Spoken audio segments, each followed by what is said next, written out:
Hello, time for another video.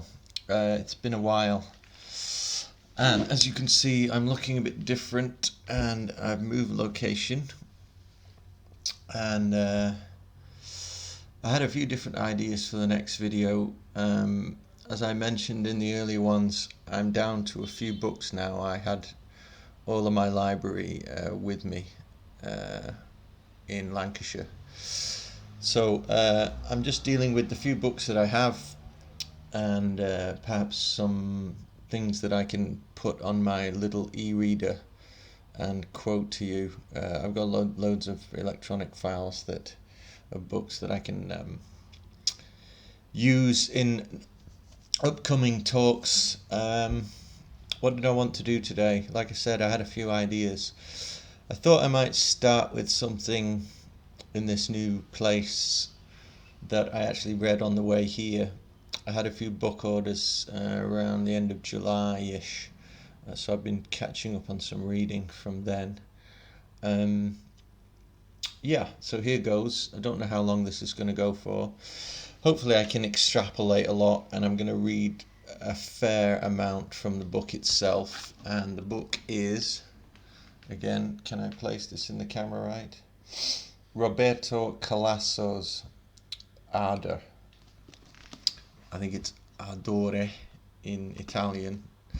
I don't know how familiar anybody would be with this, or the author himself, Roberto Calasso. I got into him recently, few months ago during the major part of the lockdown. I was reading a book called The Marriage of Cadmus and Harmony in English translation. And I was just blown away by that book. I found out about that book through another book. It's like a book trail always. It's The Secret History of the World by Jonathan Black. It's another amazing book. And Jonathan Black, like a lot of my favourite authors, tends to throw lots of names of books in my direction. So I just followed the trail, and like I said, I read The Marriage of Cadmus and Harmony, which is all about Greek mythology. If you like mythology, it's just fantastic. I don't have the book with me. I could do a video on it. It's one of his more well-known books, so I may just leave it, since there is material on YouTube and on the internet that you could plow through if you like mythology and you like Calasso, or you're familiar with Calasso. This one I thought I would delve into because it's the Rig Veda, and still in English we are struggling to have a kind of a commercially produced library of books on the Rig Veda. We have a lot of scholarly texts and expensive things that academics get involved in. But Calasso is a kind of popular author in a way, and he's definitely not on the conspiracy trail. But I am going to read a little bit of conspiracy into this, possibly, and just give you my overall impressions and why I liked it. First of all, it's worth saying that I read a lot of Asian mythology when I was younger, and I still dip into Asian mythology a lot. And this is like something that I've just kept up with, and I'll do a talk on the Upanishads at some point, because it's always been a book that I've gone back to. Failed to read it all the way through, possibly, but I've always dipped into it every year for different things that fascinate me. The Upanishads I was led to by Arthur Schopenhauer, who was the first Western author really to champion the Upanishads way back in the mid-19th century, I would imagine. I did my dissertation on Schopenhauer, and he led me to the Upanishads when I was quite young. I definitely remember visiting India with a copy of Patrick Olivell's translation. That would be back in the late 90s. So I've always loved the Upanishads. There are certain parts of it that I have questions about, and I'll bring them up specifically in another video. So the Upanishads quickly led me to the Rig Veda. I would say quickly, possibly in the following 7 or 8 years. I know I've definitely had a copy of Wendy Doniger's translation of the Rig Vedic hymns for at least a decade, I think. I was always fascinated by it. The other thing that led me to the Rig Veda was this notion of soma. You've probably heard me mention Aldous Huxley before, and the fact that I read Huxley when I was in my late teens, mid to late teens. I tried to get through a lot of Huxley's books. What I will say is that I think Huxley is a pretty awful novelist. If you read Brave New World, it's pretty ropey. As a prophetic book, dealing with the problems that we have in the 21st century, Brave New World is a good book, but it's not a patch on 1984 in terms of plot and character construction. I think Huxley didn't have the human touch in some ways. There's a story of him meeting with James Joyce, and you couldn't think of two more different writers. Huxley was close to people like Lawrence and not Joyce, but definitely in that kind of modernist fiction category from the 20s onward. And I did try to plough through some of Huxley's novels with little success, but the reason I mentioned Huxley's novels is because of his final book, which is called Island. It's not a book I've read all the way through. I read most of it, and again I was just disappointed with the characters, and they seem to be just templates for philosophy. I think Huxley's more of like a philosopher, a cultural analyst, and that's his strength, I would say. If you want to read a good book, Brave New World Revisited is far superior to Brave New World in many ways, because it is just non-fiction, and he could just talk about his feelings more philosophically and on the same topic, obviously the dystopian topic. So I'd recommend that. I mean, you should read Brave New World anyway if you've not read it. I'm going to go back and reread it at some point. But the novels never struck me. I tried to get through them all. I may have even attempted them in sequence at one point. Chrome Yellow, I remember writing about when I was at school. His first novel, I've not read his few poems that he published. Antic Hay. There was a book he wrote on D.H. Lawrence, which I tried to read a couple of years ago. Maybe somebody will furnish me with the name. I forget for the moment. I'll try to remember. Anyway, that's not for today. Island is the one that I'm interested in because, of course, the word soma pops up in Brave New World, and then the mystic angle on Brave New World is fully brought out in Island. And I think, obviously, Huxley had already used the phrase Brave New World from Shakespeare. I'm assuming it's from The Tempest, I think so. And so Island is a similar retake on Brave New World, but this time with a lot more psychedelics and a lot more mysticism thrown in. He kind of tried to get the perennial philosophy in, which he introduced in a series of lectures. And the concept of soma never went away, and that's purely the reason I'm talking about Huxley's version of soma in relation to this book, because of course the Rig Veda is soaked in soma. It's the drug that culture or civilization craved. Now, it's very tricky to put your fingers on exactly what it is. I mean, that's probably a book in itself. Calasso tries to give you his version of what soma is. I think the problem with Huxley is that because he set the thing in a dystopian way, soma itself, within that kind of novelistic framework, tends to be something you would be skeptical of, I would say.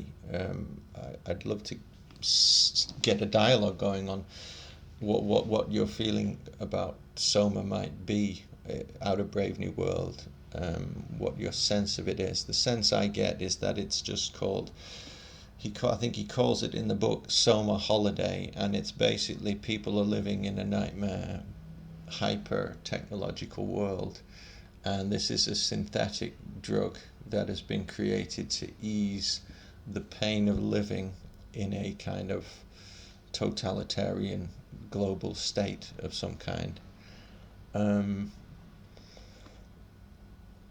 That's interesting, but it gets more and more complex the further you go back into the Rig Veda. And also, it's hard to compare an ancient civilization with 20th, 21st century Europe, for example, or say the West in general. There are some valid comparisons, and there are some things about what soma is in the Rig Veda that can't really be accessed very easily, just because there are similarities but there are vast differences. For example, in the context of the Rig Veda, we have a pantheon of gods and goddesses. We don't live in that kind of an era anymore, so we've got this sense that possibly, like, say, Julian Jaynes's take on Homer's Iliad, which is just touching on it, would be that consciousness has changed. At that point, people could actually access contact with the gods, and possibly the god, as in the monotheistic God. This is outside the context of the Bible, so it's tricky to categorize. You can, in my way of viewing the ancient world, the two things are interchangeable to a certain degree, but we'll talk about that in another video if we get to the gods and stuff like that. Let's just say, if you take Jaynes's version of Homer, at least in the Iliad, as true, that consciousness had kind of been partially destroyed at that point, and the idea that you could talk to God, or God's voice would actually be forever present in your own thought stream. And this is the way that the ancient mind functioned. It's a good thing to throw in, but I'm also slightly wary, because in Calasso's version of the Rig Veda, we don't really have God talking to individuals, at least not in his interpretation. It could be that the Soma reactivated that ability, and that's why it was so heavily prized, and that the Soma ceremonies very much are kind of early versions of Eleusis in the Greek history. But Eleusis is coming down much later. I should have actually checked the time frame that we're dealing with, but it's definitely 1,000 years before Christ, maybe more. I think somewhere between 32 and 3,500 years before Christ. I just think this book is really, really good. It's just so well researched, but it's also just got that, he's so swamped in that world that he can come to certain conclusions and summarize incredibly concisely, and that's something I appreciate. It's actually quite a new book. I think we're only dealing with it was translated in 2014, so I'm assuming, yeah, it looks like it was published in Italy a decade ago. So it's new stuff, and I've not searched out every book on the Rig Veda by any means. Like I say, Wendy Doniger is the other person who has translated the Rig Vedan hymns into English. I'm very interested in what she did with the translation. I know there's a load of controversy. She's also had controversy about her book, The Hindus, about the way she's translating the Rig Vedas, and also the eroticism of the Rig Vedas. The average Indian now could be quite uncomfortable with some of that. Are Calasso and Doniger similar authors? I wouldn't say.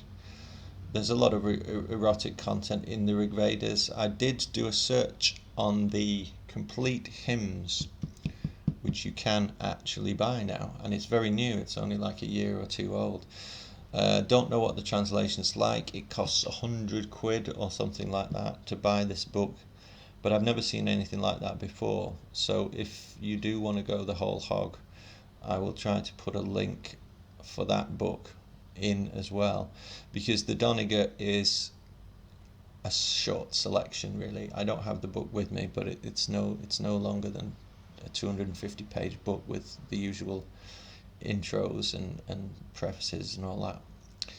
So it's a tiny piece, really, of the whole thing. And whether she has succeeded in giving a true picture of that world, I couldn't say for now. That would be another talk in and of itself.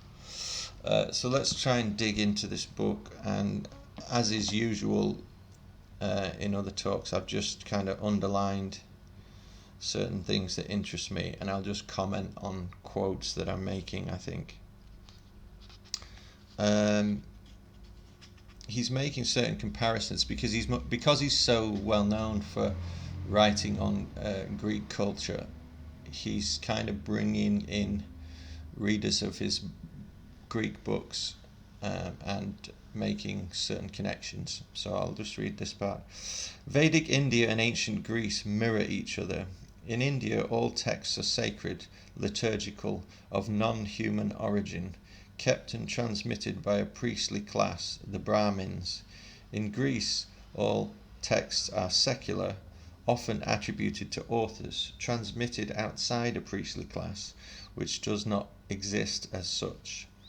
The Eumolpidae, the family who survived the Eleusinian mysteries, were not expected to compose texts. When certain figures converge, as in the case of Helen and the Dioscuri, which bears a remarkable similarity to the stories of Saranyu and the Ashvins, that affinity indicates that we are approaching something inextricably ingrained in the experience of every mind. They are all stories focusing on the simulacrum, agalma, eidolon, the reflection, chaya, and the copy, twin resemblance. Stories around stories. Since the stories are woven with simulacra and reflections, it is the mythical material that reflects on itself, in the same way that the Rishis often spoke in the hymns of the Rig Veda about the verses they were composing. They are moments in which the many whirling rivers of history seem to flow into the same ocean, the ocean that provided the title for a collection of stories that is India's counterpart to the 1001 Nights, the Katasarit Sagara, the ocean of the rivers of stories. Okay, so that's kind of part of the beginnings of the book. When Louis Renou published his first translations of the Rig Veda in 1938, he quoted the words of Paul Louis Couchot, I think, as an epigraph to the introduction. Poetry was on the wrong track, Mallarmé said with a smile, starting from the great Homeric deviation. And if anyone asked him what there was before Homer, he answered, Orphism. Renou didn't return to this theme in the introduction, nor did he mention Mallarmé again, but epigraphs are the locus electionis of latent thoughts. That was the right place to suggest that the history of poetry did not end with Mallarmé, but had been Mallarméan at birth. The Orphic explanation of the earth, the ultimate definition of poetry according to Mallarmé, does not apply so much to the late Orphic hymns, but above all to the Vedic hymns, from which, a few streets away from Rue de Rome, Abel Begagne was already unravelling the endless tangle of images. In order to feel the Malamean resonance, it is enough to open the hymns at random. For example, at the beginning of 4.58, the hymn to Grita, ghee, the clarified butter used in rituals. This is how Renou translated it in 1938. From the ocean the wave of honey has surged. With the stalk of the soma it has assumed the form of ambrosia. This is the secret name of the ghee, tongue of the gods, navel of the immortal. Obviously, you know me, I'm interested in poetry, so that paragraph fascinated me. Also, this notion of Homer as a deviation. I've got very complex feelings about Homer, because Homer really became alive for me with Julian Jaynes. I never had a teacher that kind of imbued me with the enthusiasm necessary to kind of really spend many years reading translations and perhaps even wanting to get into the original Greek. This breakdown of consciousness that Jaynes talks about was the thing that pulled me into Homer, in particular the Iliad.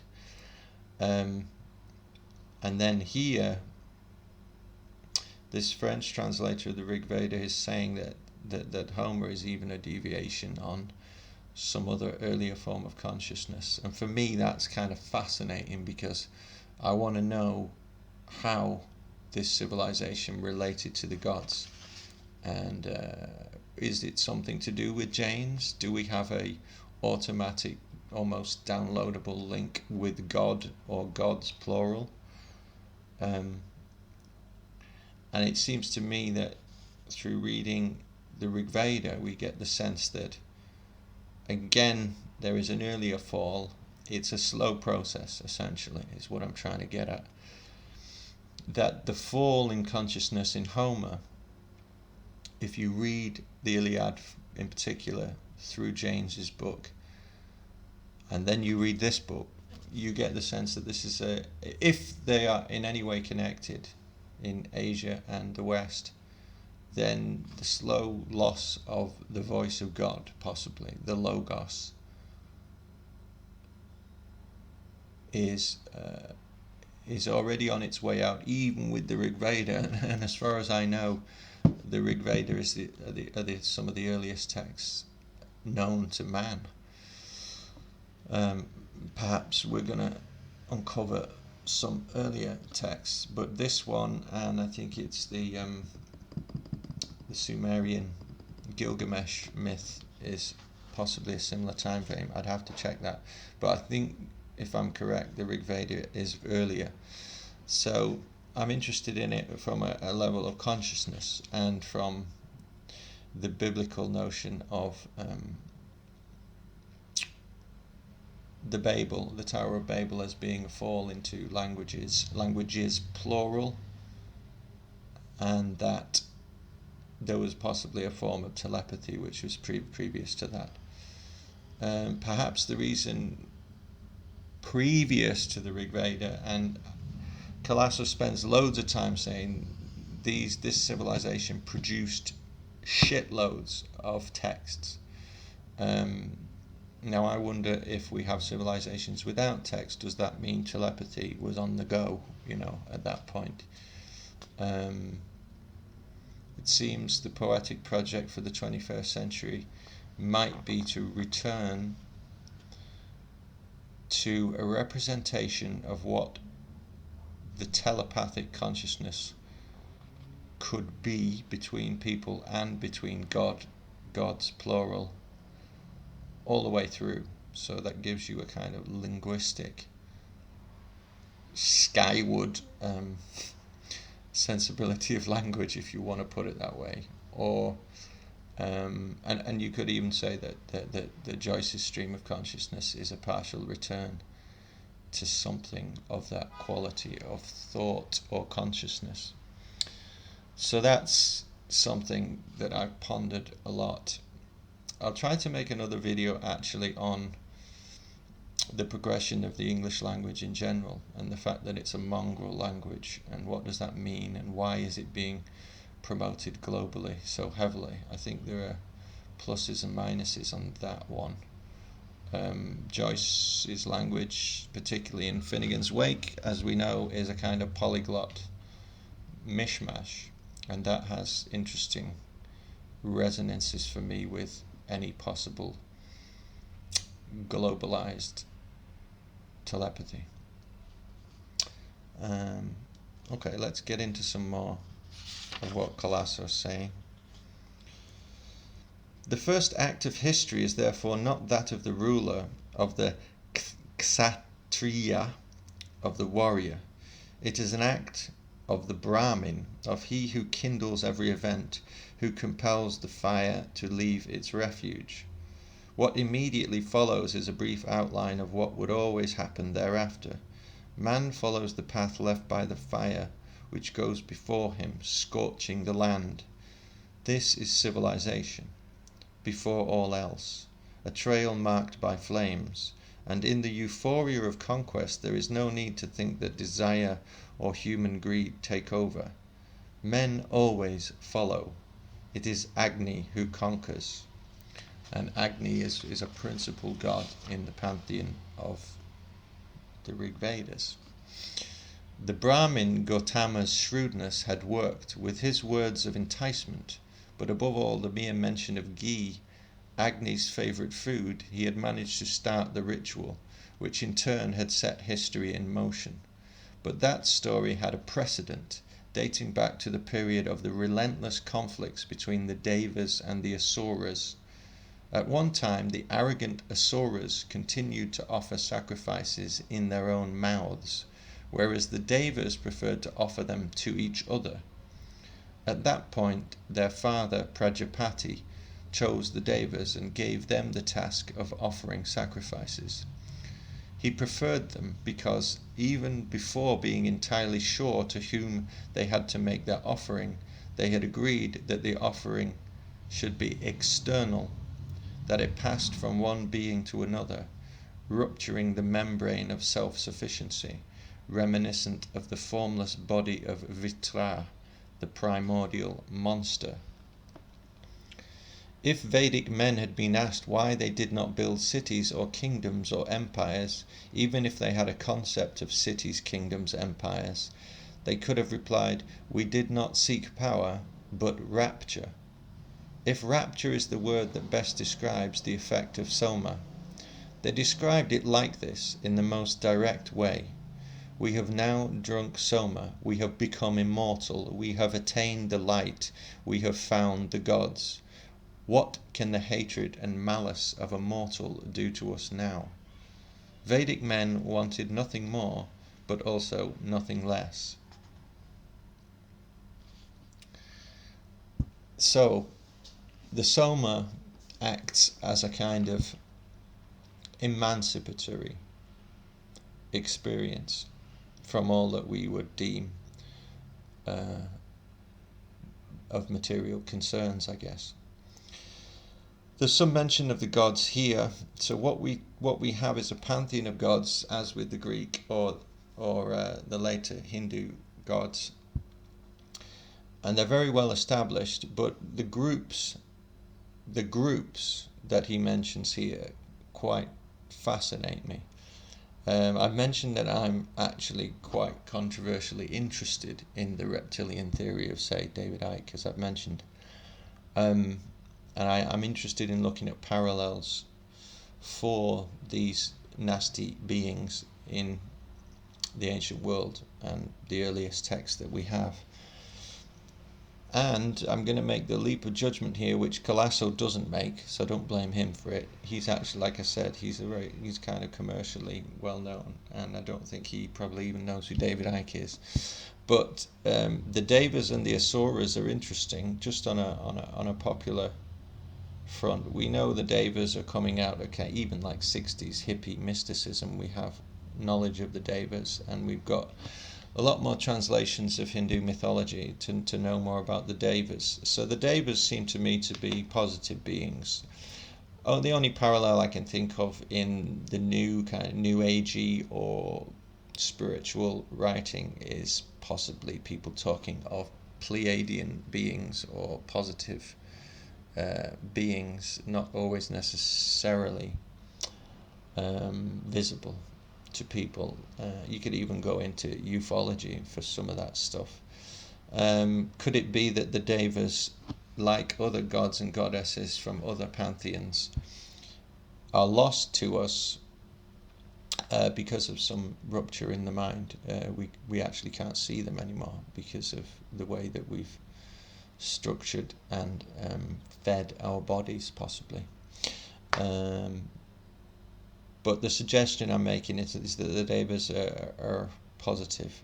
Now, as with other pantheons, the established characters of gods and goddesses in the Rig Vedas are just as problematic as they would be in Greece. They behave tyrannically. They have all kinds of jealousies and misdemeanors going on, murders, rapes, etc. I won't be too specific because it's been a few weeks since I've read this book, and I couldn't tell you exactly, but it seems to me that there are qualities that unite the Greek gods and the gods of the Rig Veda.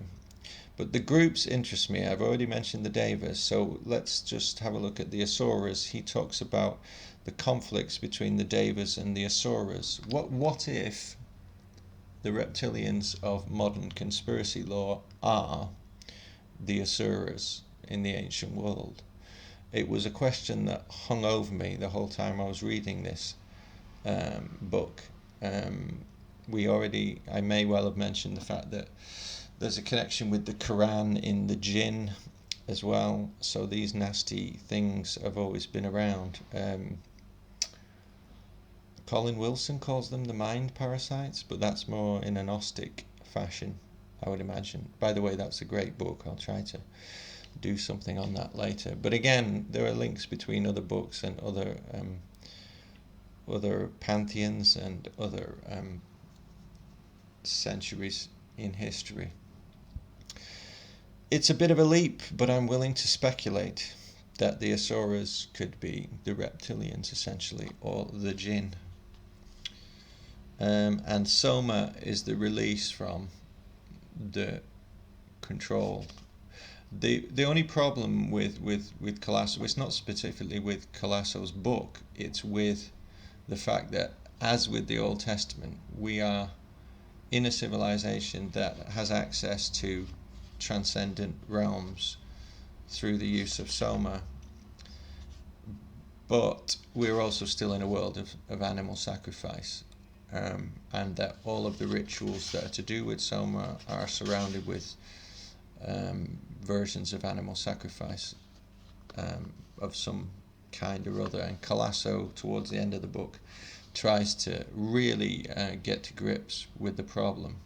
It seems to me that even though we've lost the gods in the 21st century, or the notion that they'll be coming back as soon as we individually choose to see them, to be quite honest. And until then, people will read about individual experience that certain people have had with the gods, etc.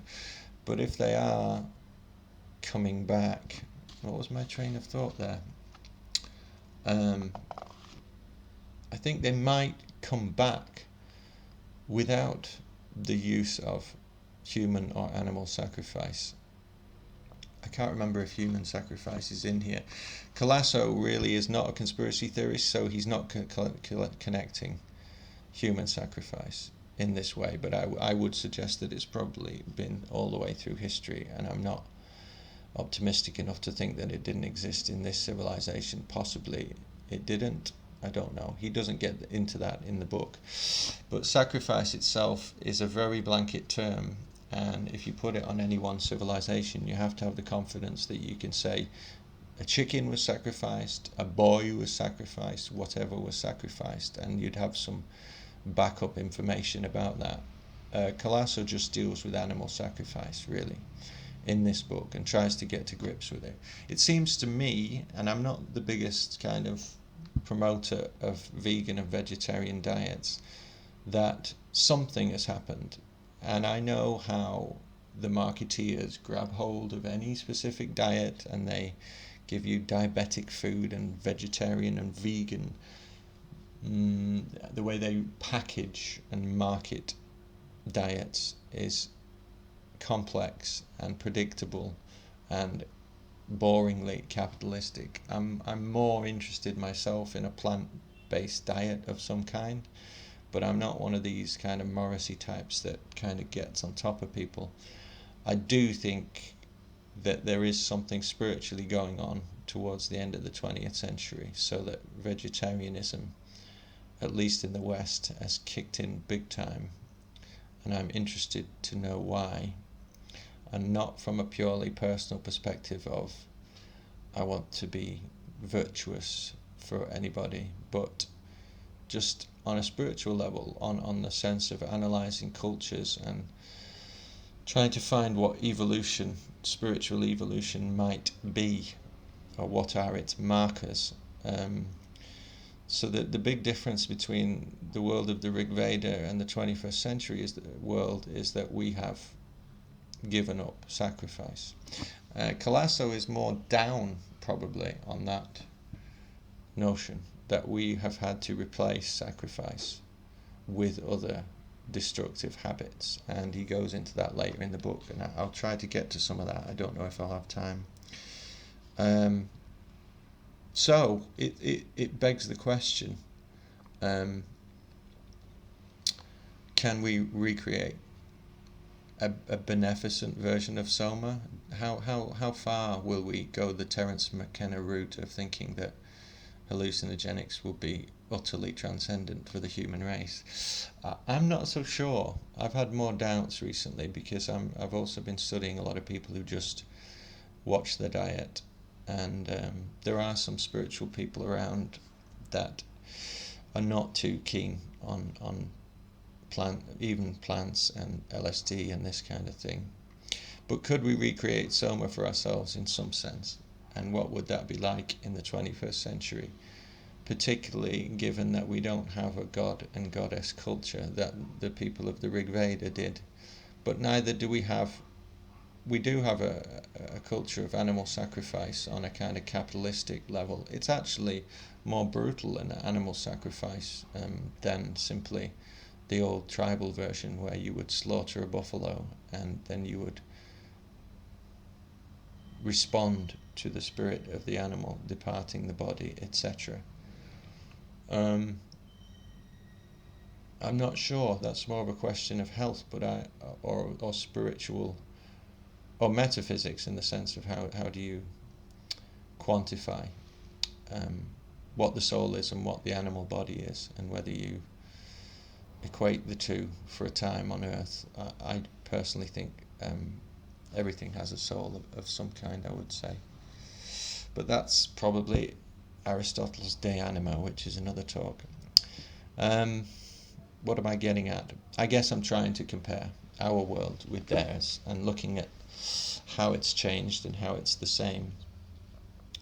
Calasso has a problem with the idea that we've lost animal sacrifice in this conception, and that we are now recreating it in lots of other forms which are destructive to ourselves and probably to the environment in general.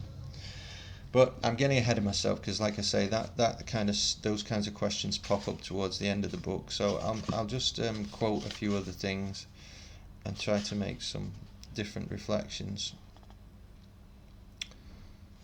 I'm going to try to avoid the quotes that deal very, very specifically with their pantheon of gods, because unless you're reading it in a narrative style from chapter to chapter, it's going to be very confusing. So let's see.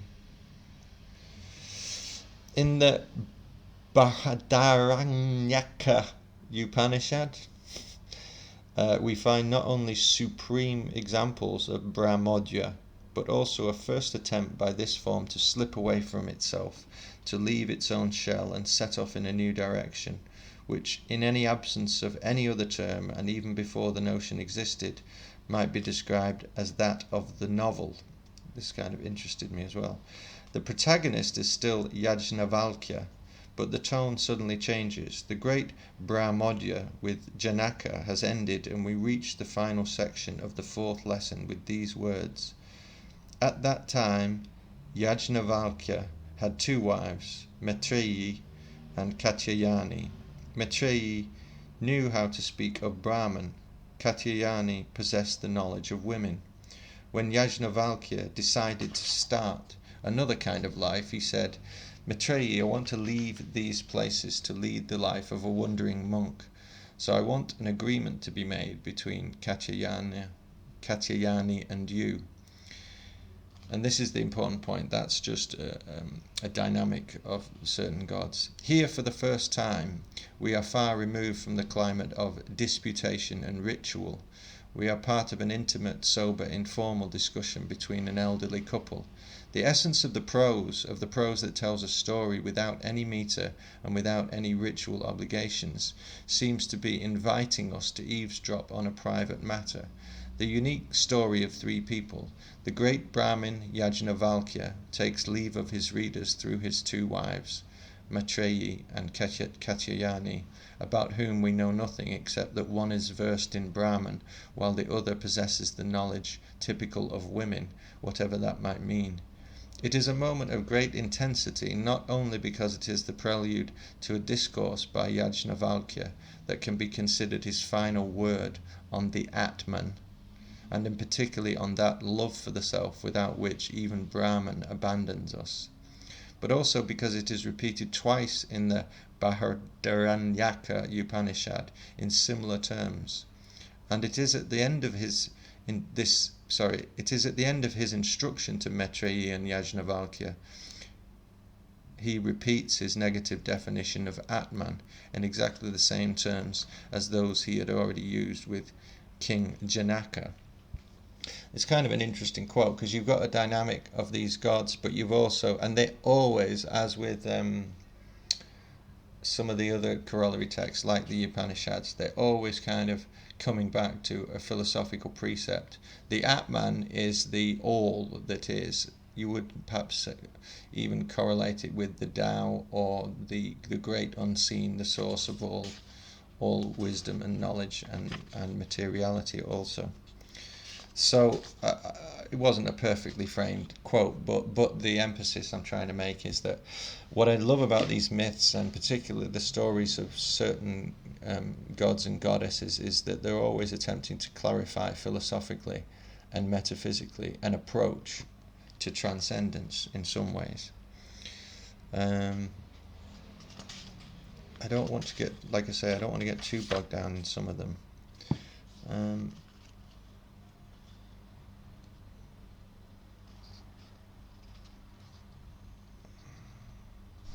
Atman could also be the unmanifest, but Atman is incredibly complex, even in Upanishads as well, so I'm a little bit reticent of giving it a simple one-word translation in English. Well, we're going to have to get into some of the myths, I think, because that's the section of the middle of the book, whether we like it or not. The other thing is the Brahmins. Interesting. I'm a little bit skeptical of Brahmanism in the sense that I've got that William Blake, priesthood thing in the back of my brain for the Western corollary to this stuff, which is, and thus began priesthood from the marriage of heaven and hell, which is a negative term saying that we got put under some form of control, and it was no longer about transcendence, it was about social control. Blake, could he put a date on that? I don't know, but he's definitely talking about the ancient world. So, like Rambo, who I recently read a quote of, who basically says there's nothing, there's no real man is not in the world in any sure philosophical sense ever since the Greeks, really, and I think Blake would kind of go with that, with this kind of thus began priesthood announcement, which is that if you're under the gun of any religious compact, you're not able in any, maybe in possible group form, but not in any mass form, to be in connection with mystical ways of being or transcendence. Although we see indications of that returning in the 19th, 20th and 21st centuries, we always see spots of it coming through, usually from the poets in any given century. But en masse, I don't know what that would look like. I guess that's what the 21st century is all about, possibly. There's a lot of quotes from the Upanishads in here, and I want to be more specific to the Rig Veda. We do have a lot of stories about the Brahmins, and the Brahmins, I think, at least at this point, they've not turned. If the Brahmins are the corollary to a Western priesthood, that's a tricky thing to relate, because our sense of a priesthood is Catholicism, really, isn't it? I mean, it's the beginnings of the Western Church. How could you relate that to Brahmanism? Let's put it this way: there was a similar descent of spirituality, possibly, and you see it also in Greek philosophy between the pre-Socratics and Aristotle, say, and then there's a slight return to it in Plotinus and Iamblichus, but you've got a similar problem there. You've got a falling away of transcendent experience, and I was just reading, there'll be another talk on Peter Kingsley's book Reality, which is all about Parmenides and Empedocles. But you see that, he delineates that brilliantly in that book, which is that you've got a similar problem. There's a falling away. And so then philosophy becomes Socratic, and it becomes the domain of social questions. Societal questions. Society and republics, as with Plato, become the big questions. And even Stoicism, even though he kind of tries to show that Stoicism is the true child of the pre-Socratics, it's still got Socrates stuck there in between. So what you've got then is, again, this sense of how to behave materially in the world in social situations. It's difficult to define. I mean, that would be what we would say in the West is philosophy, but I don't, I'm a little bit unsure of that. I think the pure Empedoclean impulse is what interests me, and whether you want to call that philosophy or not, I don't know. I think Parmenides, Empedocles, but Empedocles in particular, it's where mythology and philosophy is kind of drawn out of mythology, and I'm uncomfortable with that. I'm very uncomfortable with that. I think mythological thinking is where philosophy comes from, and so that's stories, that's storytellings, it's chat. It's being in a pub and shooting the shit with somebody, even though it's not explicitly mythological. It's all about talk and the way one vocalizes one's own being, possibly, and stories.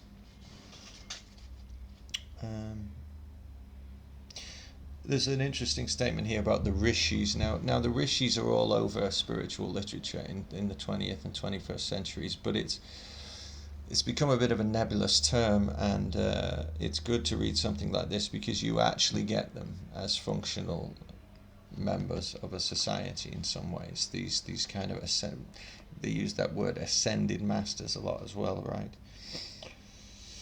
But there's some qualification to that here, which is kind of interesting.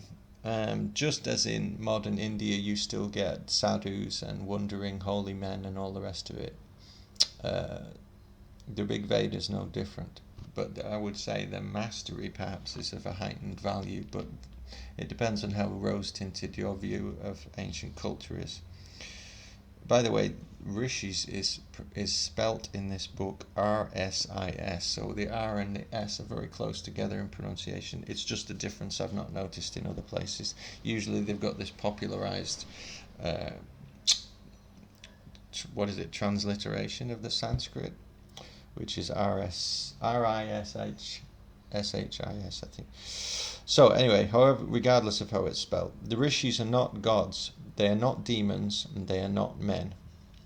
But they often appear earlier than the gods, so that already qualifies my statement about sadhus. Sadhus, I would imagine, are pretty much men. The last category is different. But they often appear earlier than the gods, which is that's interesting in and of itself. There are stories of the Rishis before there are stories of the gods in this pantheon of characters. That's interesting. Indeed, earlier than the being from which the gods had emanated, they often display demonic powers. They often move about like people among people. That's interesting. It's almost like we have waves of consciousness of gods and goddesses, and sometimes they're absent and sometimes they're there. The point in this quote he's making is that there's a sense of a seamless serial nature to the presence of the Rishis in the culture and in previous cultures, which is fascinating. Who are these god-men figures? Are they limited to that part of the world of the Rig Veda, or are they a global phenomenon in prehistory? The Vedic texts feign indifference toward these incompatibilities, as if they didn't recognize them, perhaps because the hymns of the Rig Veda appear to be composed by the Rishis themselves. Elsewhere, in other places and periods, we search in vain for figures that combine their characteristics, all converging into one incandescence of mind. With this, the Rishis were capable of attacking all other beings, whether gods, men, or animals. That's interesting. I'm also willing, because of, have I mentioned this before? Shelley's, one of P.B. Shelley's pieces of prose, he talks about giants. I've not really talked about giants. Eric Dubay talks about giants in relation to flat earth theory. I'm willing to bet that it's incredibly complex. I actually have a source close to me here who talks about giants, god-men, genetically manipulated beings, a whole host of things going on. Say, for example, let's say 3 to 4 to 5, 6,000 years ago. I would, if I was a theosophist right now, I would quote you all of the Blavatsky stuff, but I've not read enough of Blavatsky, and I can't make those comparisons right now. So we got the Rishis, and they have apparently written ostensibly the Rig Veda. And whoever they are, and if Calasso is right, their propensity is rapture and not architecture, or not. The thing that Calasso gets into heavily, and if you look at some of his videos on the Rig Veda, the first thing he says is, we've got all these texts, we've got almost nothing from their civilization. We have no buildings, we have no remnants. It's not like these things they have an archaeological precept about reconstructing the world of the Rig Veda. It's simply not there. That's interesting. Where was I?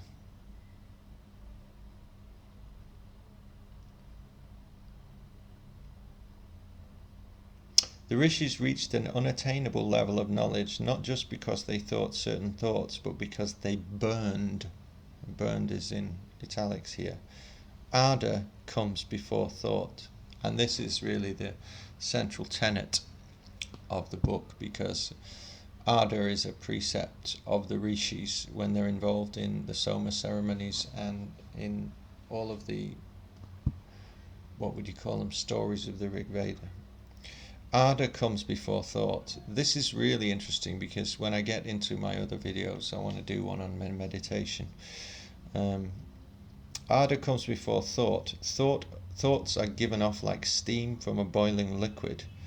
While the Rishis were sitting motionless and contemplating what was happening in the world, whirling inside them was a scorching spiral that would one day break off to become the hymns of the Rig Veda, or the great sayings, Mahavakya, of the Upanishads.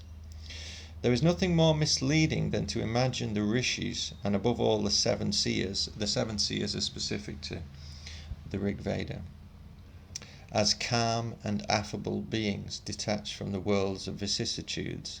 On the contrary, if the world continues on its course, it is primarily due to the immense reserves of tapas that the seven seers channel, moment by moment, into the veins of the universe. Now, there was a definition of tapas, but I think it's basically some form of spiritual procedure that the Rishis have in spades. Ardor is the attitude, or it's more, you could say it's an attitude or approach, but it's beyond thought, so there's a meditative aspect to the thing as well. Anyway, I'll come back to some of these things possibly. But this tapas can occasionally be directed against the world itself and wreak havoc. Nor can it be said that the incandescent mass of ardor lets itself be steered by the Rishis. When Vasistha, one of the seven seers, wishes to kill himself in despair over the death of his children, his tapas prevents him from doing so. So how would we translate tapas? Calasso has got away with it because he doesn't. I mean, that's the other thing about this book. You need about 10 or 15 new pieces of vocab transliterated from the Sanskrit, and really you just have to do your own work with that. His tapas prevents him from doing so. Could we call it self-consciousness? Conscience, even? He threw himself off a very high cliff, only to land on a vast lotus, as if on a soft bed. His tapas was too powerful to allow its bearer to kill himself. And I've also been reading a lot about how ancient cultures dealt with sacrifice, and they absolutely refuse it as any option in any spiritual discipline. The Vedic seers regarded the passage of the mind from one thought to the next, and its ever deeper immersion into the same thought, as the model for every journey, which kind of contravenes the empty mind approach of some people who are into meditation. But I'm undecided about that myself, because I've done a lot more meditation recently, and I think both approaches are useful. To speak about oceans, mountains, and skies, they had no need for daring explorations. They could remain motionless beside their belongings during a pause in their migrations. The result would be the same. Travelling, they thought, was an essentially invisible activity. And, if anything, it takes its form in a series of liturgical actions. So, in the kindling rituals, they were above all concerned with kindling the mind, the only steed capable of carrying them to the gods. And they murmured, "Yes, that which carries to the gods is the mind." Again, that's something I've been considering a lot more, because I've done a hell of a, well, I'm not being arrogant, but I've moved around a lot, in my life for one reason or another, not always the most romantic or exotic reasons. McKenna talked about that, book tours, it's painful stuff. I'd rather be on Hawaii with all of my library around me. So this is kind of interesting, mental travel.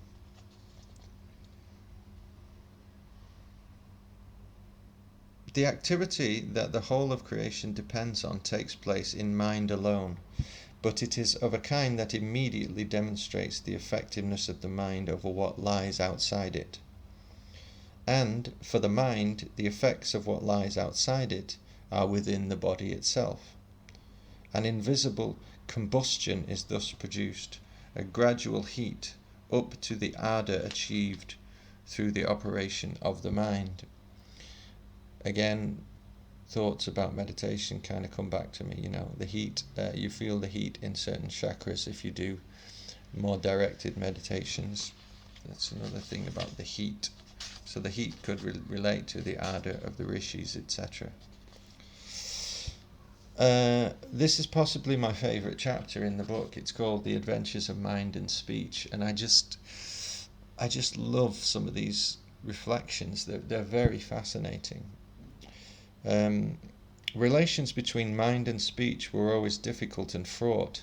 They sometimes clashed like two warriors or two lovers. Each wished to do better than the other.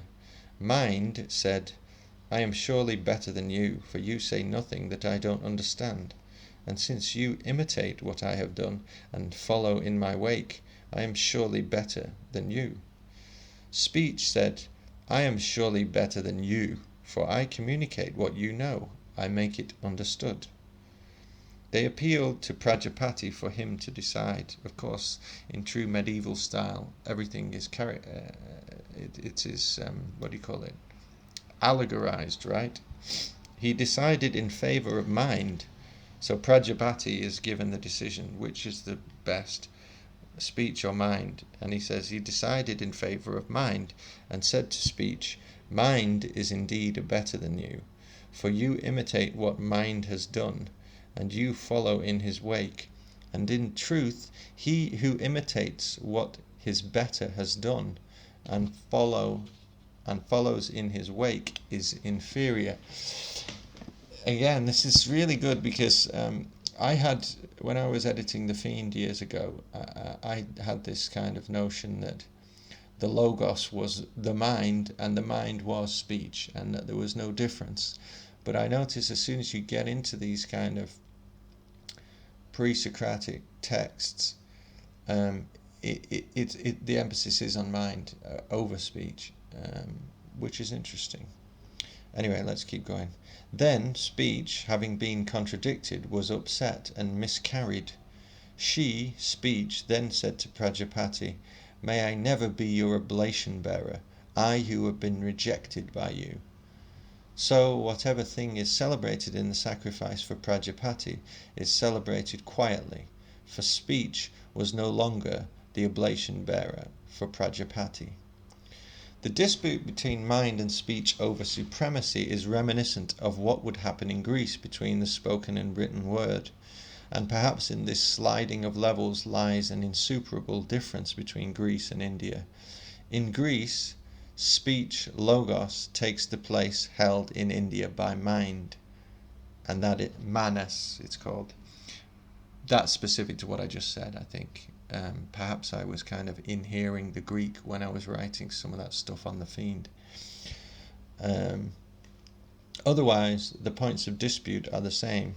What in India is accused of being secondary, imitative, and derivative speech, in Greece becomes the force that directs the same accusations against the written word. So we've got like a three-tier approach almost. We've got mind, we've got speech, and then we've got text. And it's kind of like a ladder of possible descendants from some previous transcendence. I don't know. In Greece, all that happens takes place within speech. Let's repeat that. It's worth repeating. In Greece, all that happens takes place within speech. What is he saying there? Thought is speech. Okay? Those two are not separated. That was my intention when I was making those statements years ago. And then you go through, the Gospel of St. John, and you give it John's framing. In India, it originates in something that precedes speech, mind. In the same way that the Devas gradually forgot Prajapati, though only after a long period when they sought his help, particularly when they had to fight their elder brothers, the Asuras. So too the Olympians regarded themselves from the very beginning as the ultimate reality, relegating the exploits of Kronos and his twisted mind to the dark and cruel history of their beginnings, even though he had given his measures and order to the cosmos. that takes a lot of unpacking, and it's not all to do with mind and speech. Chronos is time, linear time. Through Greek mythology, Chronos eats his own children, right? So kind of linearity takes over. Now this is probably a little bit separate to what I'm talking about, but it's interesting. But the interesting thing is, for any cosmologist, is that you have the gods of Olympus dwelling above the earth, possible connections with above the firmament in flat earth, if you want to give that notion a go. There are pictures actually on my Facebook page of some of these diagrams of the cosmology. Anyway, so we have exploits going on. The darkest beginnings of the Olympian gods, and you have this connected with mind and speech as well. Yes, it's fascinating. Read the Tower of Babel episode from, is it Genesis, I would imagine? It's all fascinating stuff. The wars between the Devas and the Asuras were fought in many different ways and ended in many different ways, though the outcome was always the same, with the Devas victorious. But before that happened, there was a constant series of setbacks and reversals. The decisive moment came when the gods took refuge in mind and the Asuras in speech. That's interesting. It's oblique, but it's interesting. Something connected with David Icke. It was a book about word etymology, and it's called The Murder of Reality, if I remember rightly. I don't know who the author is. I think this book, I have this book somewhere, and I haven't read it, and I'm thinking of that when I'm reading this. So why am I talking about that? Well, The Murder of Reality is about the domain of speech. And so the Asuras, if they are the reptilians, and I've speculated they could be, the gods take refuge in the mind. Now what does that mean? They cannot be expressed, they cannot be talked about. We have no terms for them, and they're not visible to us. Let's be honest, most people I know didn't see Thor last night, although it would be nice if they had done. Yeah, that's interesting. So it's almost like the metaphysical ability to perceive the gods and goddesses retreats into the mind, and we have no words for that experience. And all of our domain of vocabulary, which I think young Pharaoh, another one of these young conspiracy theorists stroke metaphysicians online, has talked about, that the English language is pretty useless for these topics of transcendence. I'll just repeat that again because it's useful. The decisive moment came when the gods took refuge in mind and the Asuras in speech. What's happening there is that basically they've manipulated all of speech so that all vibratory connection with deity is lost. I would assume that's what it meant. Mind meant sacrifice. The nature of mind was such as to make it correspond with sacrifice and the sky. This is told in the story explaining why the sacrificer should tie the horn of a black antelope to his garment. He then ties a black antelope horn. Sorry, that's terrible intonation. He then ties a black antelope horn to the edge of his garment. Now the Devas and the Asuras, each created by Prajapati, received their father's inheritance. The Devas took mind and the Asuras speech. So the Devas took the sacrifice and the Asuras speech. The Devas took the yonder sky and the Asuras this earth. I mean, it's so synchronicity laden, for me, because I've been plundering the notion of poets of earth and poets of sky, and I think it's Timaeus. No, what am I talking about? That's Plato. No, it's a Greek god. Seamus Heaney mentions it in one of his poems. Anyway, it's about the god that it's not Atlas, but it's a similar situation. He's holding up the sky, but he's rooted in the earth. And I've often wondered about that kind of balance, metaphysically speaking. Are you a poet of earth or a poet of sky? I know which one I am, but I'm not going to tell you right now. Okay, so we've got that, this sense of the transcendent. We've got mind and we've got speech, and we've got the problem of speech as the domain of the Asuras. And if you haven't seen young Pharaoh's thesis on that, I disagree with a lot of what he talks about. Not a lot, but a good portion, because I think he generalizes too much. But this thing that he talks about, that we come out of telepathy, and that languages are dispersed, but they're incredibly problematic because they're controlled by a race of evil beings, basically, and all of the real etymology of the words has been lost. I think you can get over that, and if you watch the way that poets behave in the 20th century, not all of them, but wordplay, Cummings, I think there's a way through that, and I think it's all to do with instinctive wordplay and possibly anti-grammatical thought in some sense. Don't get me wrong, I think people should learn grammar and vocab and all the rest of it, but once you can, it's the subversion of that, of those systems within language, whether it be English or any language possibly.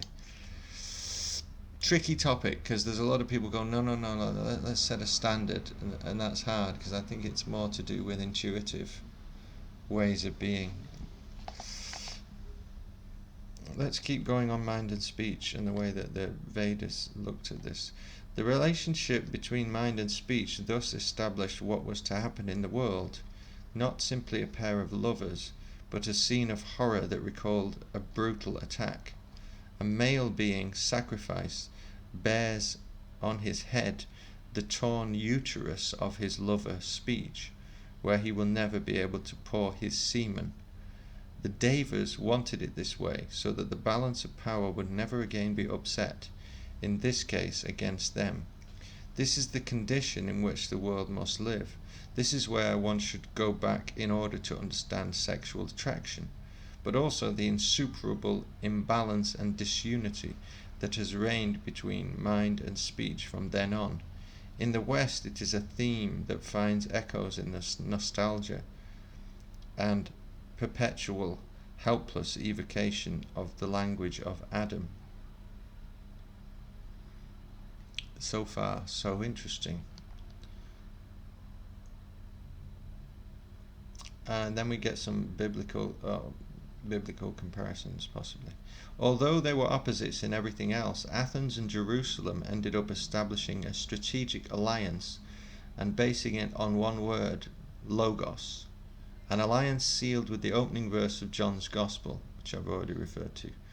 From the time of the Greek sages, logos had been a power connected to speech, to discourse, even though it did not let itself be wholly absorbed into it.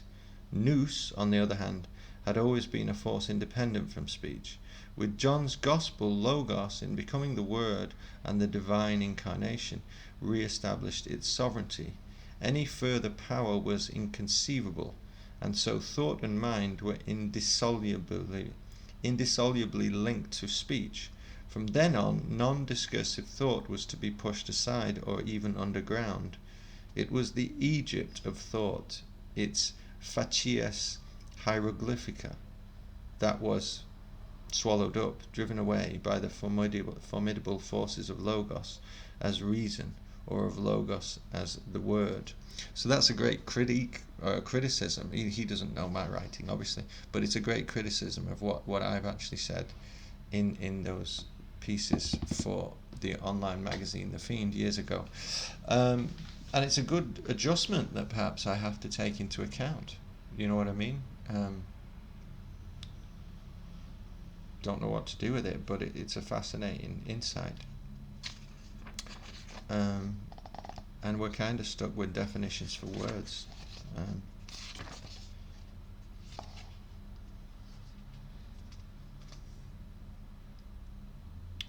Okay, this is clarifying Atman. I'm going to do another 20 minutes or so just to give you more of a flavour. And I'm bringing out more of the philosophical points than the mythological, just because you need to have a longer narrative for the mythological. Atman. Thinking about oneself takes the form of a person, Purusa. It has a physiognomy and an outline. This is immediately indicated with another pronoun, I, aham. In that moment, a new entity appears, which has the name I and is superimposed point by point on the self, from which it is born. From then on, until knowledge, Veda, flashes forth, the I will be indistinguishable from the self. They look like identical twins. They have the same outline, the same sense of omnipotence and centrality. After all, at the moment when the I appeared, there was still nothing else in the world, and so the first to fall into the delusion of the I was the self. After the creatures were created, the self, as a result of its many erotic metamorphoses, looked at the world and realized that it had created it, and it said, indeed, I, aham. I'm assuming aham is the Sanskrit for I. Am creation. I'll repeat that. And it said, indeed, I, aham, am creation, already forgetting that this I was only the first of its creatures. This is very interesting. The doctrine of I and self, aham and atman, so we got two connected pieces of vocab here from the Sanskrit. Aham, which is I, and atman, which is the not I, or the self. I kind of jovially characterized it as the source earlier, or the Tao, but let's see how far that comparison goes, because it's quite complex. Okay, to repeat, the doctrine of I and self, aham and atman, like all Vedic doctrines, can neither be proved nor disproved. It can only be experienced by each person on himself. This doctrine may sound odd to those who think of their minds as clear-cut, solid objects, which at most are turned on and off, almost like switches, when sleep takes over or when they wake up. If, however, the mind operating in each person is not one single block, but is at least crossed by a fissure, varying in depth from moment to moment, between the one who is looking and another being who gazes back at the one who is looking, then we begin to glimpse what lies behind the division between aham and atman. But it is only a beginning. The words that form in the mind and tend to create a self-contained fortress must also realize they are facing another non-linguistic, perpetually active part, with which at any moment they may clash or amalgamate or become entwined. But these ways of relating are far more numerous and subtle. Okay, that's quite abstract. The consequences of this realization are incalculable, and they do not necessarily lead along the Vedic path, but all its impressive apparatus of correspondences and connections. But they certainly lead to a realization that the unknown is much greater than had first been acknowledged, an unknown that is not just outside the mind, but inside it, and perhaps vaster even than the unknown that lies outside. This realization could therefore be the basis on which thought begins to develop. I don't know, it's kind of self-explanatory, a slightly bit oblique, but what Calasso is trying to get at is, what is Atman? And it's incredibly complex, but it's saying that thought is an aberration of what this thing was, at least textually, in the Vedas.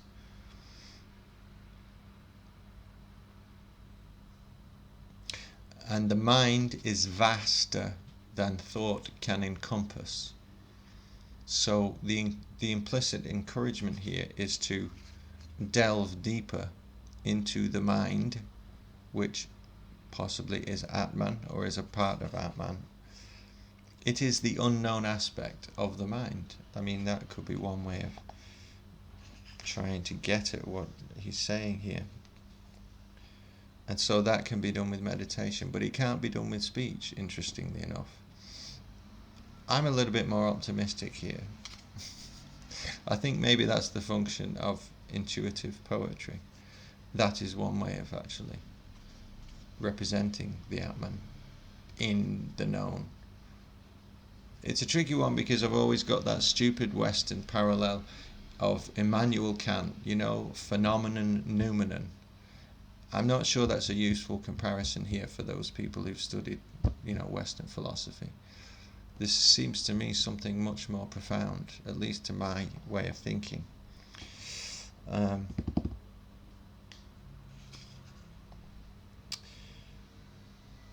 Speech, indeed, is more than nouns, puzzlement at first.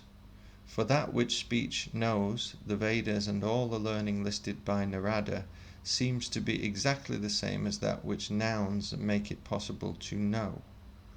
But here he was referring to the god speech, Vak, or Vash.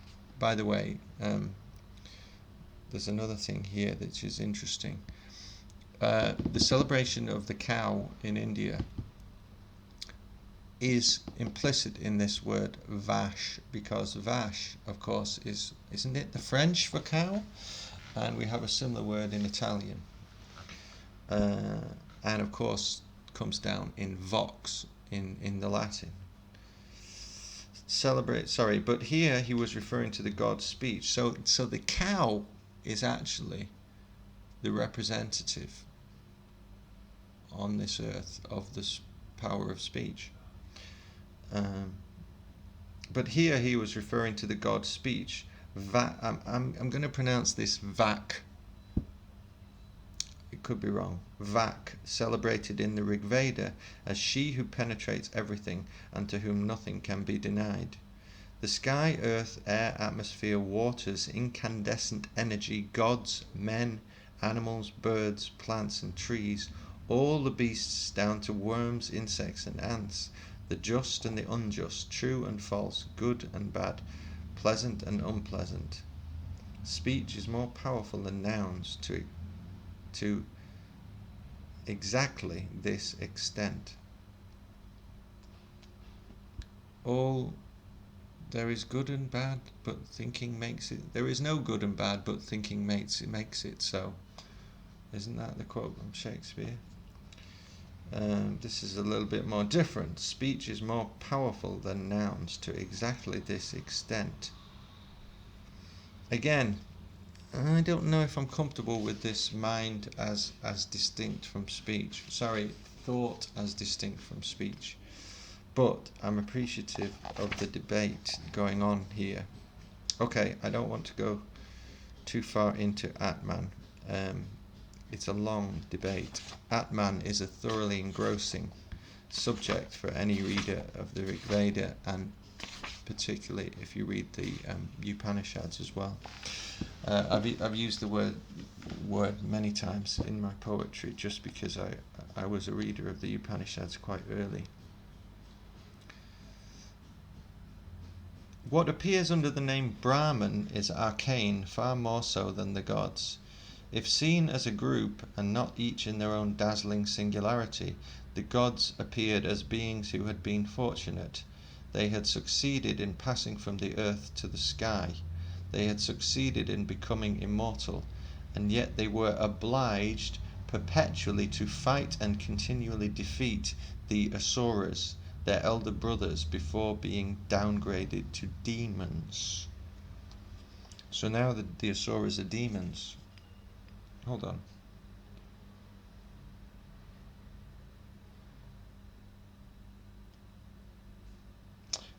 No, they're elder brothers before being downgraded to demons. Yeah, and this is already a diminution of their supremacy, which ought to have been continually protected and maintained. The Devas had to be allies of the Rishis, though not always regarded by them with benevolence or even with more respect. So I think you've just got multiple groups here. Do you know what I mean? And I think this is most probably before the the holy man became corrupted. I do think in the Rig Veda the Brahmin essentially is a respectable pioneer of vision, of seerdom. Brahman is a separate topic. I can get into that another point. Alright, how far do I want to go with this? We've already gone an hour and a half, so I'm not gonna do much more. There's a whole section at the end here which is fascinating, which is the connection with soma. He has a whole chapter devoted to soma, but I think since I already mentioned Aldous Huxley and I've obviously mentioned soma in relation to the Rig Veda, I wouldn't mind doing a separate video on that, like to find out what are the differences. I've already said, he's borrowing a term and he's not doing it justice really, because he's imagined a world possibly of the 21st century that doesn't tolerate what soma might be in any naturalistic setting, I don't think. So that's a problem. So I might do a video on that. But anyway, I'll leave it for now. That's nearly an hour and a half on this book. It's really fascinating. If you've never looked into the Rig Veda before, this is your perfect introduction, I would say. The Wendy Doniger hymns, you can decide yourself. I'll probably leave the links for that under this video. Yeah, it's really good. The title is perfect. It's an attitude of shamanic value, possibly if you look at the more Celtic way of doing things. And there are just some really interesting connections between gods and goddesses, pantheons. Just the whole vibe of this civilization is fascinating. The most contentious angle on it is the sacrifice element, whether symbolic or otherwise, and I would love to spend some time on talking about that as well, because obviously you have dark elements of conspiracy now, and we have these people who do commit human sacrifice, and I can't help but wonder, as a practicing at least veggie or pescatarian at best, at worst, what is the value of this blood sacrifice of killing animals? I don't know. Like I say, I don't want to be doctrinaire about it, because I'm more interested in the spiritual questions that come out of that. Tread lightly, maybe, because the obvious answer is always, well, vegetables have feelings too, right? So it's more about treading lightly than not eating, or just being ridiculously one way or the other, like gorging on whatever you want, or being totally abstemious. Anyway, that's another question, but I would like to make a video on Huxley and the Rig Veda, possibly, if I have the text of Island and Brave New World in front of me at some point. You can go to those novels by Huxley by all means. They're not my favourites. I've already mentioned the non-fiction is the best stuff. Yeah, really interesting. This man knows that part of history really well, and it's still a relatively unmined topic in English or in the West. So I recommend it highly, and I hope you enjoyed all of the little debates and comments I made on the quotes. Okay, I'm going to make another video in the next few days. Goodbye until then. Ta-ta.